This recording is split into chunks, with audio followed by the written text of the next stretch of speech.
സ്ഥാനങ്ങളിൽ നിന്നും പകൽ സമയത്തെ വെയിലത്തേക്കും രാത്രിയിലെ മഞ്ഞിലേക്കും വലിച്ചെറിയപ്പെട്ടിരിക്കുന്നത് കണ്ടാലും, ഭീകരമായ വേദനയും ദാരിദ്ര്യവും യുദ്ധവും രോഗവും മൂലം ജനങ്ങൾ മരിക്കുന്നത് അവിടുന്ന് കണ്ടാലും, ഇസ്രായേലിലെയും യൂദായിലെയും ജനങ്ങളുടെ തിന്മകൾ മൂലം ഈ ദേവാലയത്തെ, അവിടുത്തെ നാമം വിളിച്ച് അപേക്ഷിക്കപ്പെട്ടിരിക്കുന്ന ഈ ദേവാലയത്തെ ഇന്നത്തെ അവസ്ഥയിലേക്ക് തരം താഴ്ത്തിയതും അപ്രകാരമാണല്ലോ.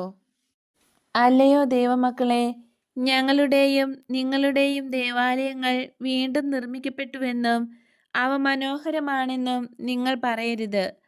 അങ്ങനെയല്ല. ഇടിഞ്ഞു വീണ് അടിമുടി പിളർന്നു പോയ ഒരു മരം നശിച്ചു പോവുകയേ ഉള്ളൂ. കരിഞ്ഞുപോവാത്ത വേരുകളിൽ നിന്നും മുള പൊട്ടി വന്നേക്കാമെങ്കിലും അതിൻ്റെ സ്ഥിതി ദയനീയമാണ്, നിഷ്പ്രയോജനവുമാണ്. അത് ഇനി ഒരിക്കലും മധുരഫലം